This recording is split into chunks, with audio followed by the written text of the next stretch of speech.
مشرکین کے تمام قبائل جمع ہو گئے، اور جمع ہونے کے بعد انہوں نے کہا ان کا اب سوشل بائیکاٹ کیا جائے، ان کا سوشل بائیکاٹ کیا جائے، ان دونوں خاندانوں کا۔ اور ایسا بائیکاٹ کہ آج اگر کسی کو دکھایا جائے تو وہ کہے گا یہ کیسے انسانیت کے لوگ تھے، ایسا بھی کوئی بائیکاٹ ہوتا ہے؟ کیسا بائیکاٹ؟ نہ کوئی شادی کر سکتا ہے ان میں، نہ ان کی بیٹی کو اپنے گھر میں کوئی لا سکتا ہے، نہ ان کو کوئی گندم بیچ سکتا ہے۔ اگر بازار میں کہیں سے باہر گندم آئے گی تو ہم خریدیں گے، اور ہم خریدنے کے بعد اسے تاجر سے کہیں گے ہم آپ سے دگنی قیمت پہ لیں گے، لیکن ان کو آپ گندم نہیں دو گے۔ یعنی ایسا سخت بائیکاٹ تھا، ہر طرف سے انہیں بند کیا گیا۔ تو ابو طالب کو علم ہوا، تو ابو طالب کے پاس ایک گھاٹی تھی اور ایک جگہ ان کو وراثت میں ملی تھی، تو ابو طالب نے اپنے خاندان والوں کو اور کچھ مسلمانوں کو اس گھاٹی کی طرف منتقل کیا، جسے شعب ابی طالب بھی کہا جاتا ہے۔ شعب ابی، شعب عربی میں گھاٹی کو بولتے ہیں، اور ابو طالب کا نام اس لیے کہ وہ ان کی جگہ تھی۔ اور یہ جو بائیکاٹ تھا یہ کوئی ایک دن کا نہیں تھا، یہ بائیکاٹ 3 سال کا تھا، 3 سال کا۔ یہ میں اور آپ اگر کسی شخص کو خاندان سے الگ کریں نا، اور کہیں کہ خاندان کا کوئی فرد اس سے نہ رابطے میں ہوگا، نہیں یہ خاندان کے کسی اس میں آئے گا، تو اس سے پوچھو اس کی کیا حالت ہوتی ہے۔ نحمده ونصلي على رسوله الكريم، اما بعد، اعوذ بالله من الشيطان الرجيم، بسم الله الرحمن الرحيم۔ والنجم اذا هوى ما ضل صاحبكم وما غوى وما ينطق عن الهوى إن هو إلا وحي يوحى علمه شديد القوى ذو مرة فاستوى وهو بالأفق الأعلى ثم دنا فتدلى فكان قاب قوسين أو أدنى فأوحى إلى عبده ما أوحى صدق الله العظيم وبلغنا رسوله النبي الكريم ونحن على ذلك لمن الشاهدين والشاكرين والحمد لله رب العالمين۔ اللهم صل على سيدنا محمد وعلى آل سيدنا محمد وبارك وسلم۔ اللهم صل على سيدنا محمد وعلى آل سيدنا محمد وبارك وسلم۔ گزشتہ درس میں ہجرت حبشہ پر تھوڑی سی بات ہوئی تھی، اور اس کے بعد حضرت عمر رضی اللہ تعالیٰ عنہ کے ایمان لانے کے قصے کو تفصیل سے بیان کیا گیا تھا۔ میں نے بتایا تھا کہ جب مسلمان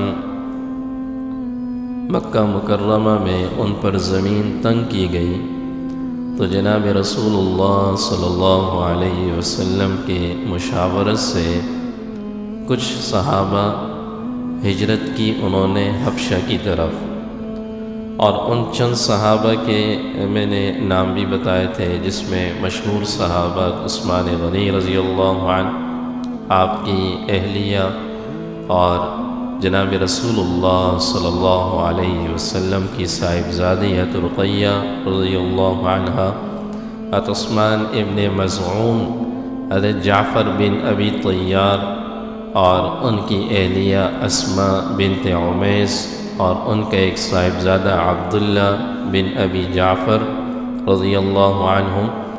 یہ صحابہ تھے، حضرت عبد الرحمن بن عوف، زبیر بن العوام، اور بھی چند صحابہ تھے، لیکن مشہور جو نام تھے وہ ان صحابہ کے تھے۔ یہ صحابہ 4 مہینے بعد واپس آئے۔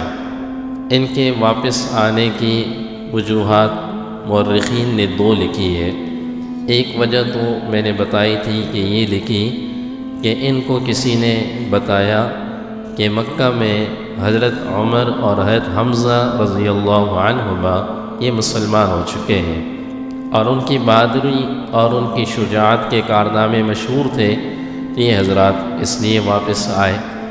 دوسرا، ایک مورخین نے ایک واقعہ لکھا ہے جس پر اکثر مورخین کی رائے یہ ہے کہ اس واقعے کی بنیاد پر یہ حضرات واپس آئے۔ اس واقعے کو غرانیق کا واقعہ کہا جاتا ہے۔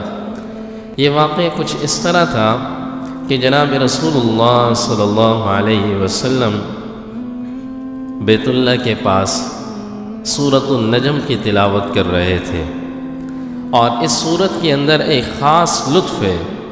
اس سورت کو روانی سے اگر ہم پڑھیں تو اس سورت کا اپنا ایک مزہ اور اپنا ایک اس سورت کا لطف ہے۔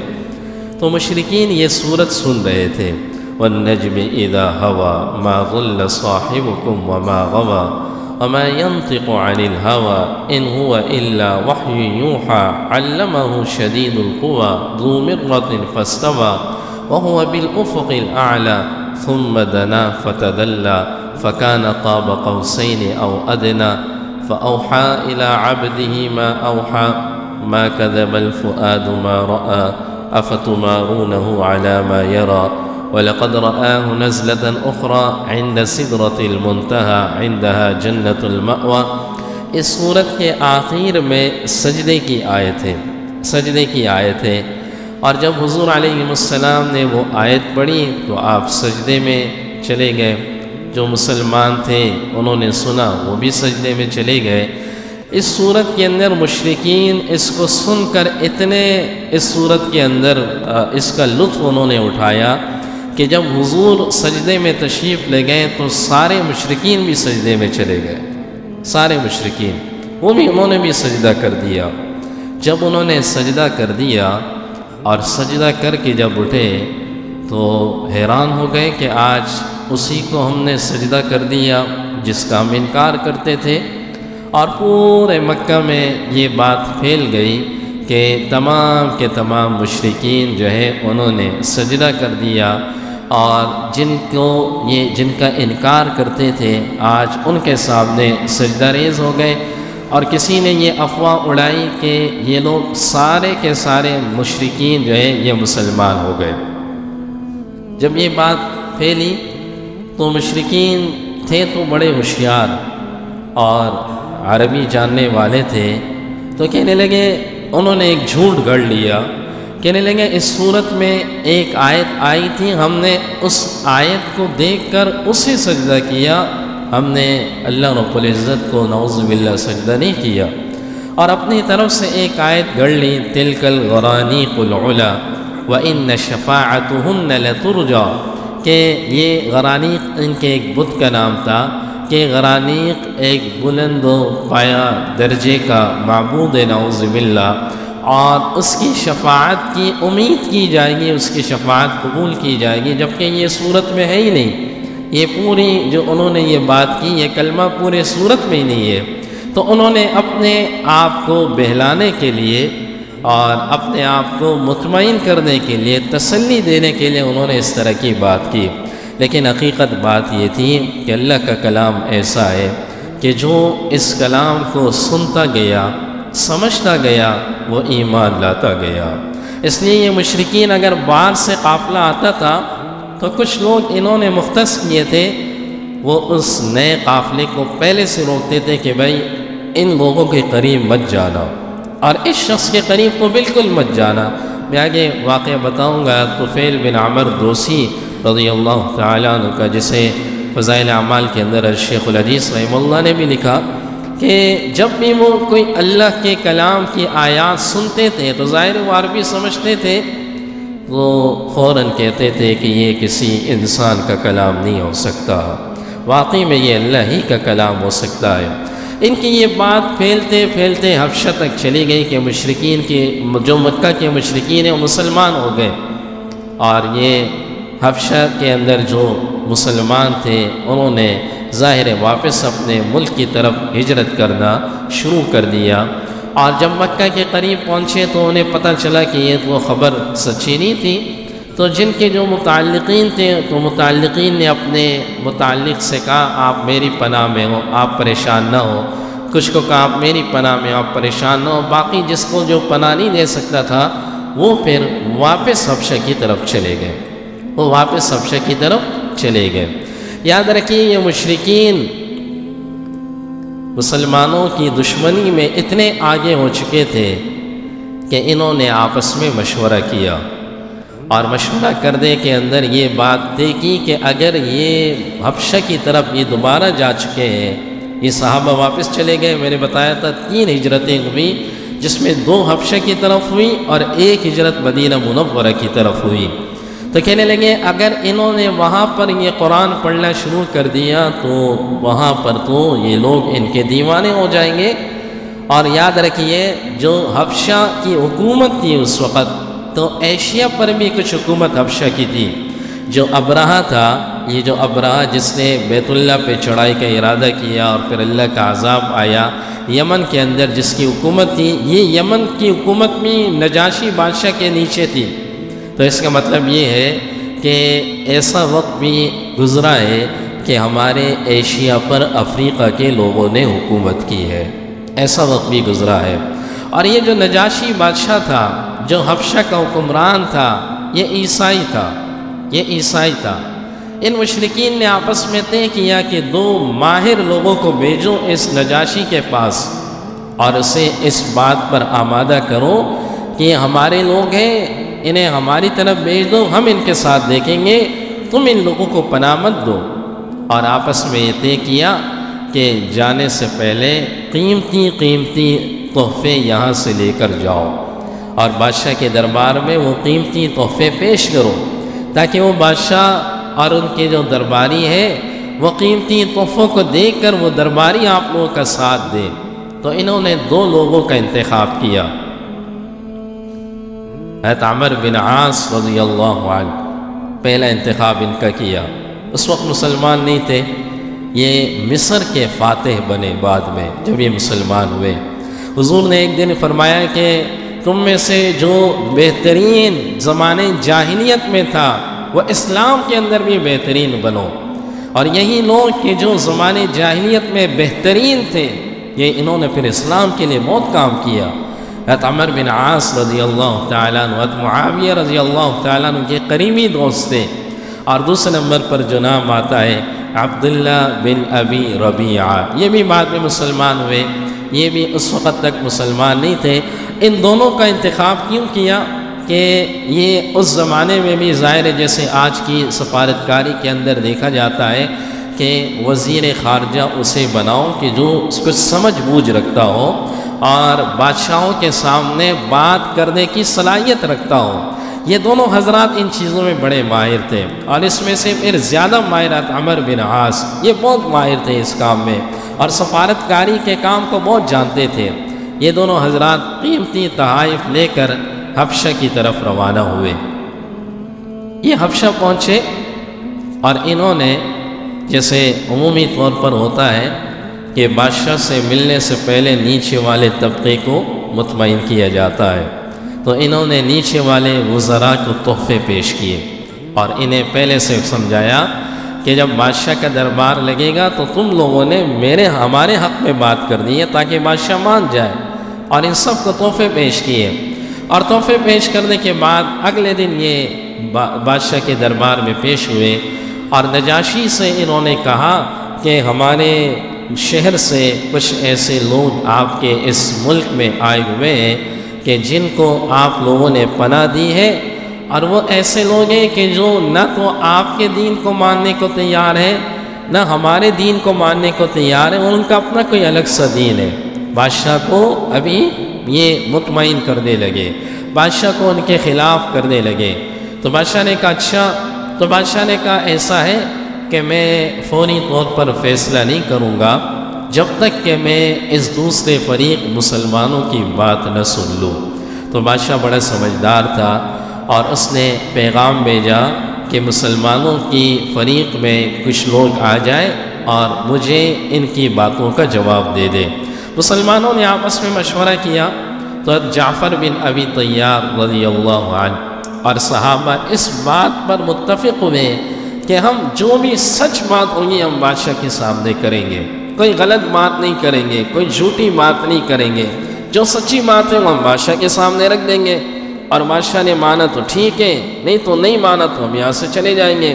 اور اس بادشاہ کے دربار میں داخل ہونے کا جو طریقہ تھا کہ جب بھی اس کے دربار میں کوئی داخل ہوتا تو پہلے سجدہ کرتا تھا، آج بھی اگر آپ اندرون سندھ یا وڈیرانہ یا جاگیردارہ نظام میں ایسے لوگوں کے پاس جائیں تو وہ اپنے اس بڑے سے ملتے ہیں تو بسا اوقات سجدہ بھی کرتے ہیں، اور بعض جگہوں پر میں نے اپنی آنکھوں سے دیکھا وہ اس گھٹنے کو ہاتھ لگاتے ہیں، گھٹنے کو ہاتھ لگاتے ہیں، جبکہ وہ بادشاہ نہیں ہوتا، وہ عام سا ایک وڈیرا ہوتا ہے، لیکن گھٹنے کو ہاتھ لگاتے ہیں۔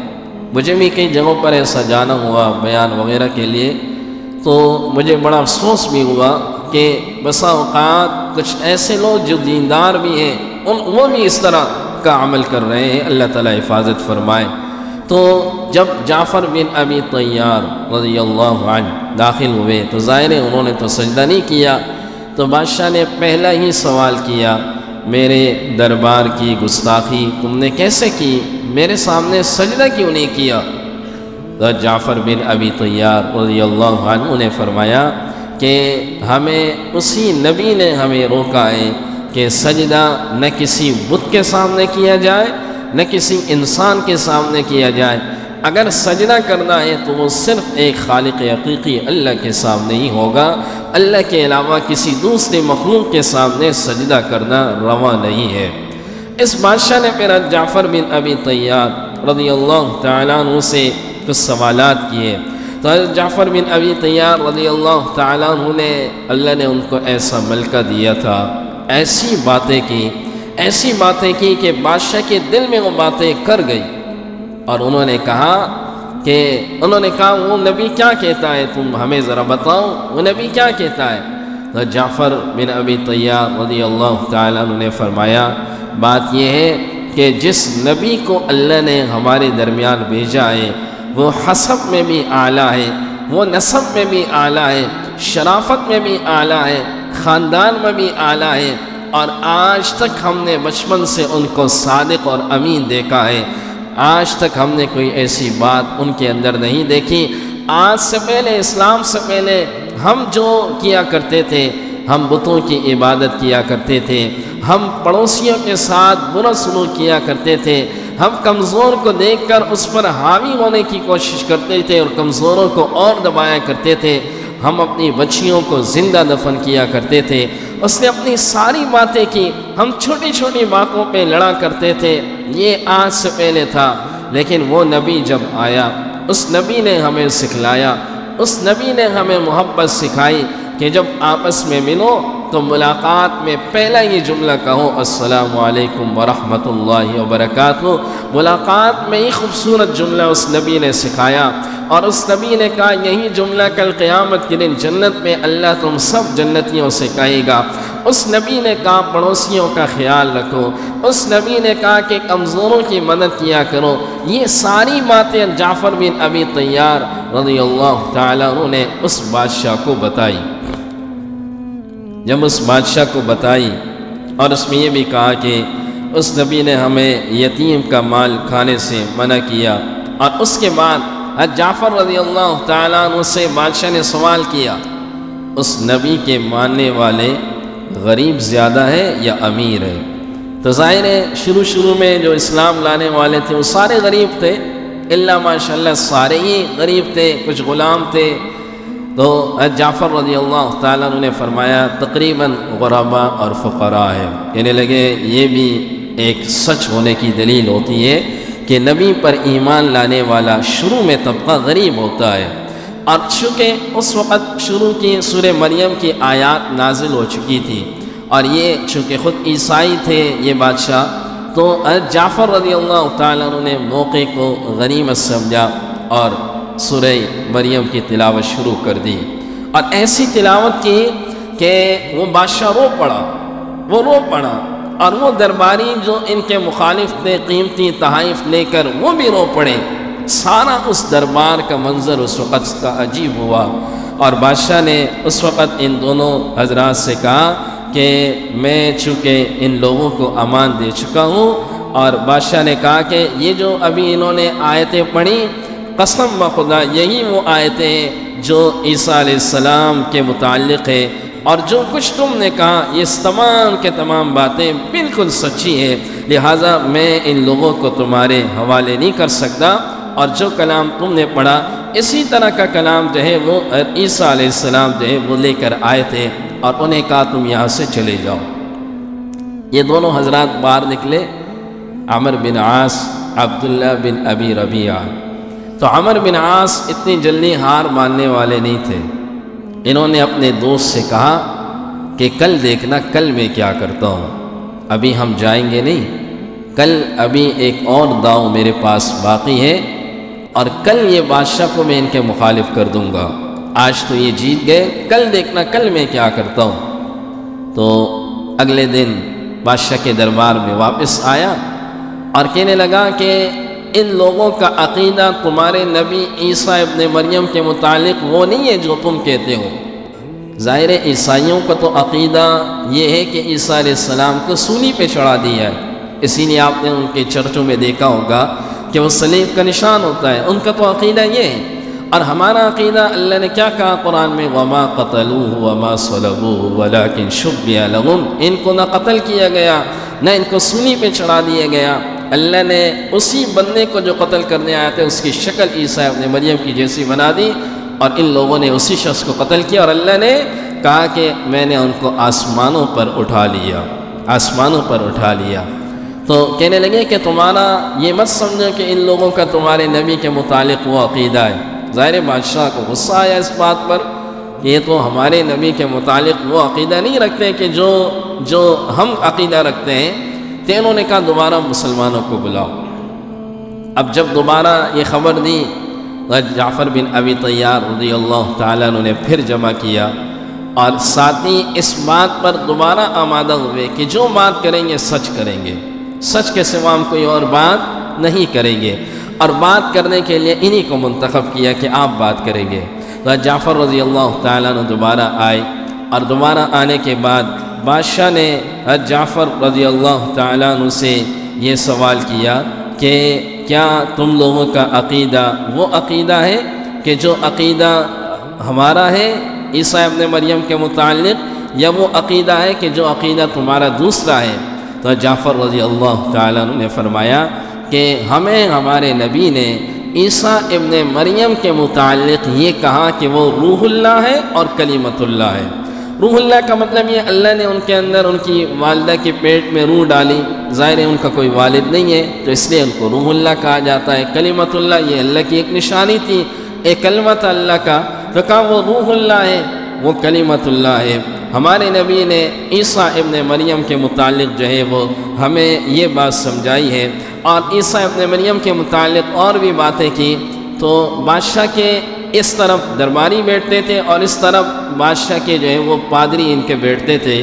تو بادشاہ نے ایک تنکا اٹھایا، اور اٹھانے کے بعد اس تنکے کو یوں رکھا، اور رکھنے کے بعد کہنے لگا کہ اس تنکے کے بقدر بھی انہوں نے جو بات کی اس میں سے اتنا بھی جھوٹ نہیں ہے، ساری بات انہوں نے سچ کی ہے، ساری بات انہوں نے ٹھیک کی ہے۔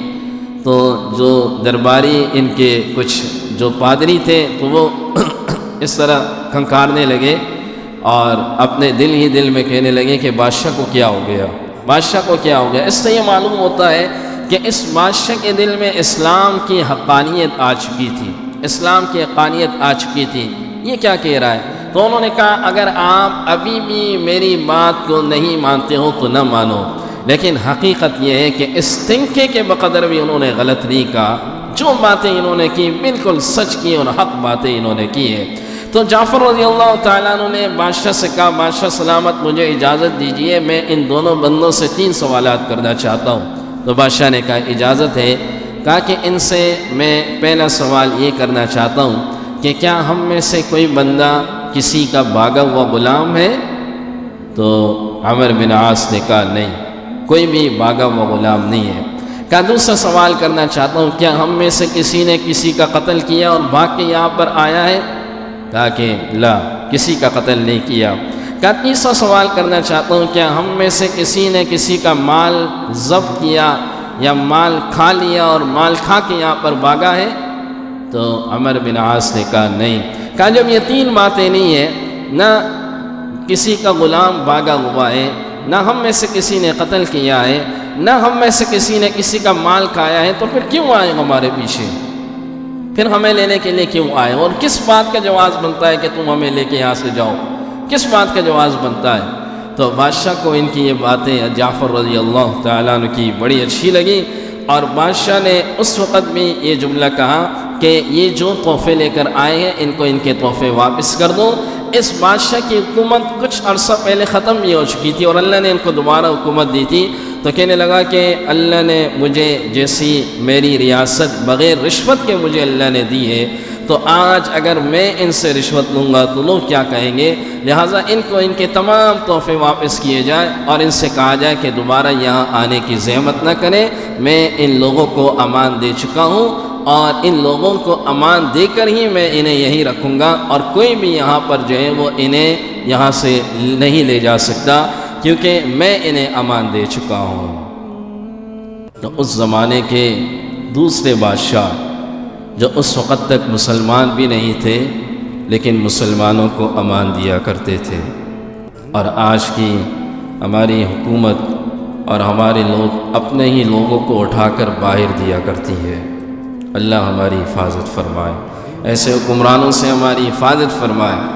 آپ نے دیکھا پچھلے کئی سال سے عافیہ صدیقی کا معاملہ چلا، ایک خاتون کو ایک ملک کا جرنل یہاں سے جو ہے وہ حوالے کرتا ہے، اور آج تک نہ جانے کتنا ظلم اس پہ ہو رہا ہے، اور پھر وہ جرنل اپنی کتاب میں بڑی اس کے ساتھ لکھتا ہے کہ میں نے یہ کیا، میں نے افغانستان کے سفیر کو امریکہ کے حوالے کیا، اور بڑے اس کے ساتھ یعنی دلیرانہ انداز کے ساتھ کہتا ہے۔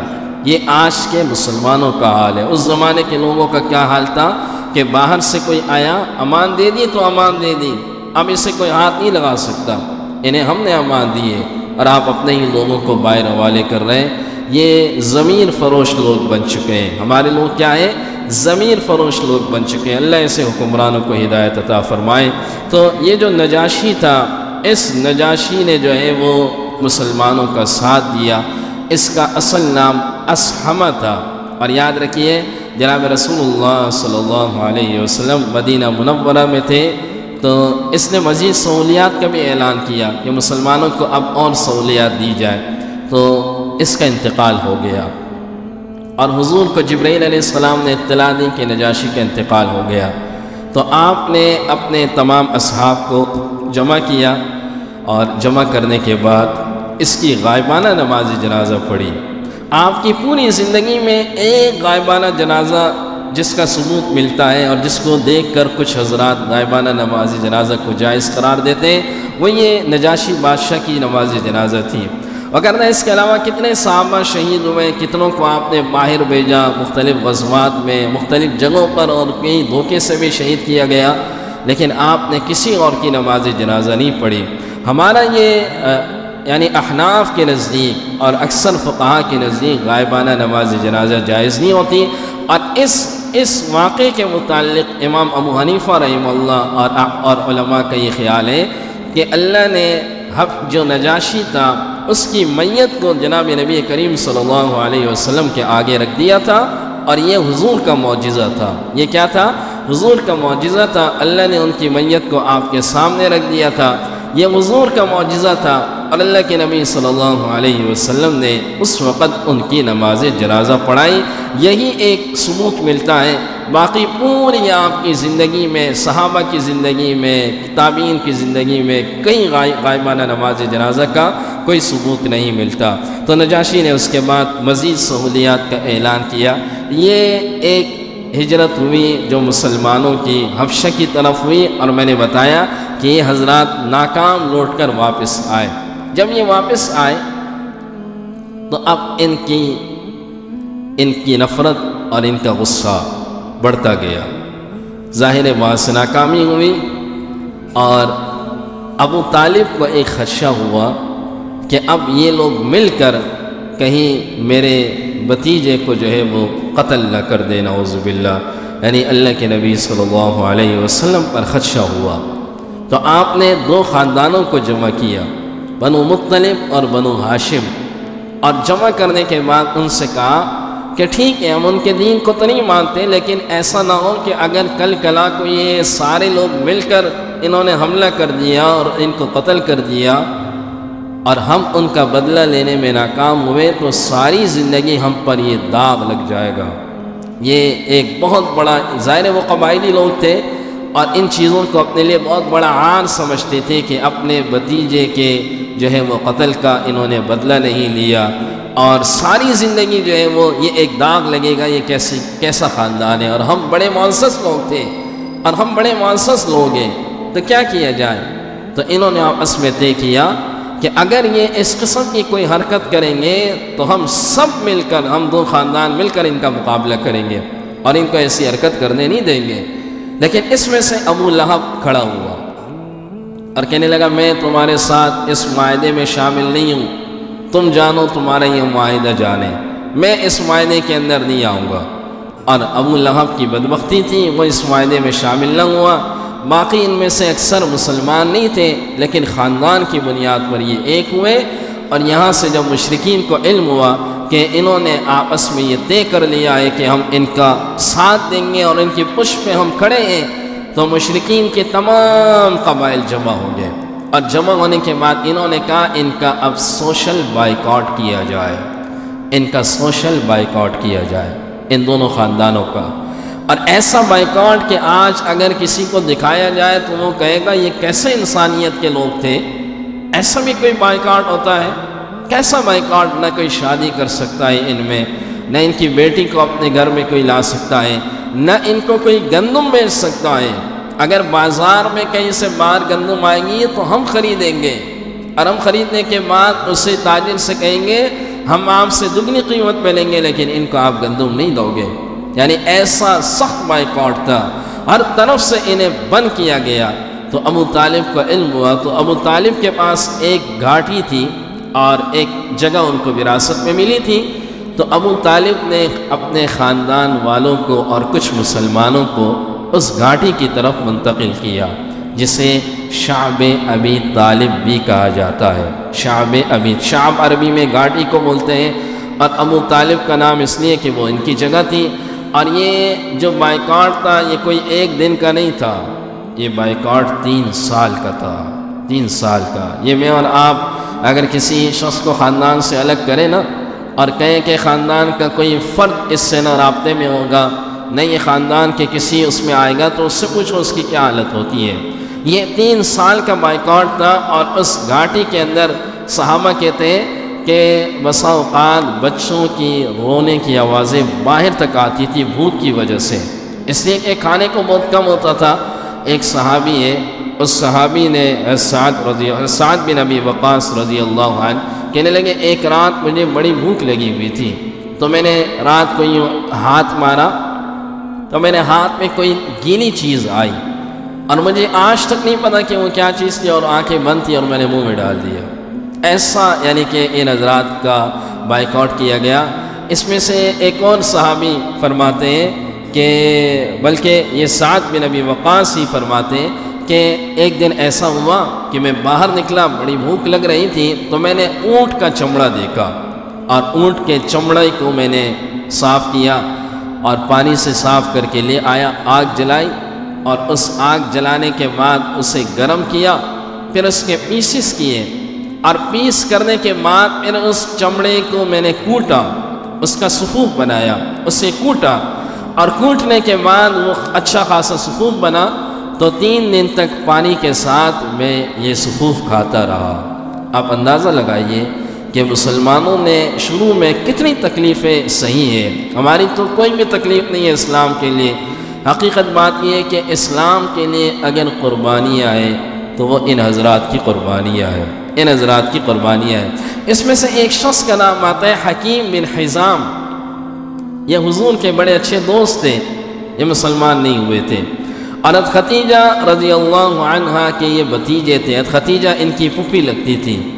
تو ایک دن ایسا ہوا کہ گندم کا بورا لے کر اپنی پھوپھی کے لیے اس گھاٹی کی طرف آ رہے تھے، تو ابو جہل نے دیکھا، ابو جہل نے کہا کہ یہ کہاں لے جا رہے ہیں؟ انہوں نے کہا کہ میری پھوپھی کے مجھ پر گندم کی ادائیگی باقی تھی، تو میں ان کو ان کی باقی جو ادائیگی تھی ان کو دینے جا رہا ہوں۔ کہنے لگے نہیں، یہ تمہیں ہم ایسا کرنے نہیں دیں گے اور تم نہیں دے سکتے۔